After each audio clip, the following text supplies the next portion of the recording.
নমস্কার বন্ধুরা, রসনালয়ে আপনাদের সবাইকে স্বাগত। আমার আজকের রেসিপি হলো এগ নুডলস। আর এগ নুডলস আমরা বাড়িতেই বানিয়ে ফেলবো ভীষণ সহজ পদ্ধতিতে, খুবই চটপট, একেবারে রেস্টুরেন্টের স্বাদে। আর এটা খেতেও কিন্তু হবে দুর্দান্ত। তো এই এগ নুডলস বানানোর জন্য প্রথমেই আমি গ্যাসে বসিয়ে দিয়েছি একটা কড়াইতে দিয়ে দিয়েছি জল। তো জলটা আমার গরম হয়ে গেছে। এরপরে আমি এর মধ্যে নুডলসগুলো দিয়ে দিচ্ছি। এরপরে এর মধ্যে দিয়ে দেবো আমি নুন, আর দিয়ে দেবো 1 টেবিল চামচ তেল। এরপরে ভালো করে সবটাকে আমি মিলিয়ে মিশিয়ে দেব। তেলটা দিলে নুডলসগুলো কিন্তু একটার সাথে একটা জড়িয়ে যায় না, একদম ঝরঝরে থাকে।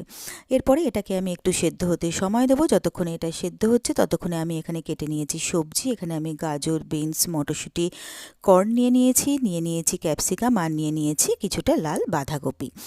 এরপরে কেটে নিয়েছি আমি একটা বড় সাইজের পেঁয়াজ।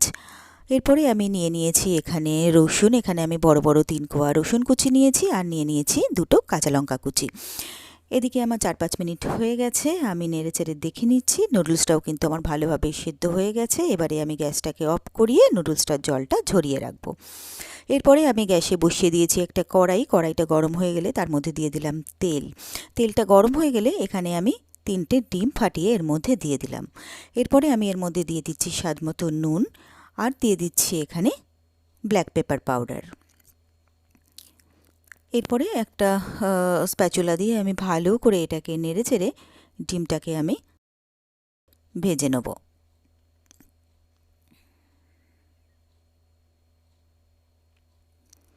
তো এইভাবে নেড়েচেড়ে কিন্তু ডিমটাকে আমি ভেজে নিলাম। এরপরে ডিমটাকে আমি একটা প্লেটে তুলে নিলাম। এরপরে আমি কড়াই দিয়ে দিচ্ছি আবারও তেল। তো তেলটা গরম হয়ে গেলে আমি এর মধ্যে দিয়ে দিচ্ছি রসুন কুচি। তো এবারে রসুনগুলোকে আমি একটু ভেজে নেব।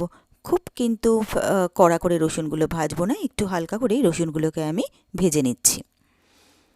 তো রসুনটা আমার ভাজা হয়ে গেছে। এরপরে যে পেঁয়াজগুলো কেটে রেখেছিলাম সেই পেঁয়াজটা আমি এর মধ্যে দিয়ে দিলাম, আর দিয়ে দিচ্ছি আমি লঙ্কা কুচি। তো এরপরে আমি এই পেঁয়াজ আর কাঁচা লঙ্কাটাকে কিছুক্ষণ ভেজে নেব।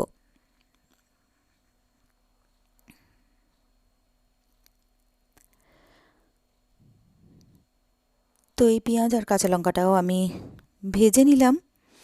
এরপরে আমি এর মধ্যে দিয়ে দিচ্ছি কেটে রাখা সবজি, অর্থাৎ গাজর, বিনস, মটরশুঁটি আর কর্নটা আমি এর মধ্যে দিয়ে দিলাম। এবারে এই সব কিছুকে মিলিয়ে মিশিয়ে নিয়ে আমি একটুক্ষণ ভেজে নেব। তবে সবটাই কিন্তু আমি হালকা হালকা করে ভেজে নেব, খুব কড়া করে কিন্তু কোনোটাই ভাজবো না। এরপরে আমি এর মধ্যে দিয়ে দিচ্ছি ক্যাপসিকাম। তো ক্যাপসিকামগুলো আমি হালকা করে একটু নাড়াচাড়া করে ভেজে নিচ্ছি।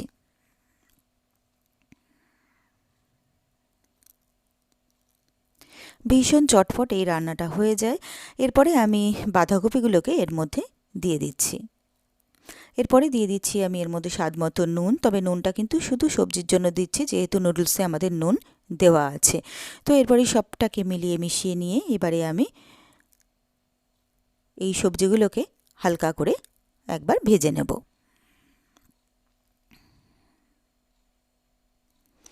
তো সবজিগুলো কিন্তু আমার ভাজা হয়ে গেছে। এরপরে আমি এর মধ্যে দিয়ে দিচ্ছি 1 চামচ ব্ল্যাক পেপার পাউডার। এবারে এই ব্ল্যাক পেপারটা দিয়ে আমি ভালো করে সবটাকে মিলিয়ে মিশিয়ে নিচ্ছি।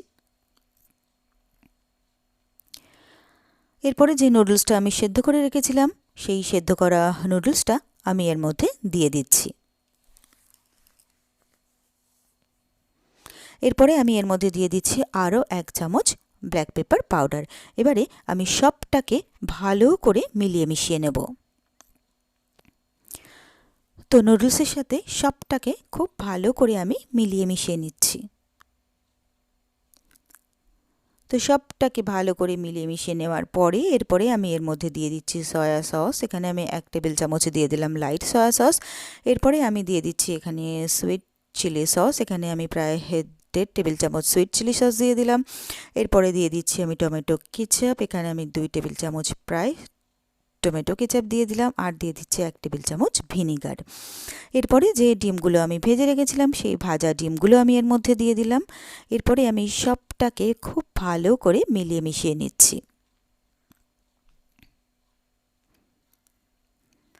তো নুডলসের সাথে সব কিছুকে আমি ভালো করে মিলিয়ে মিশিয়ে নিলাম। এরপরে আমি আরও একটুক্ষণ এই নুডলসটাকে সব কিছুর সাথে ভেজে নেব।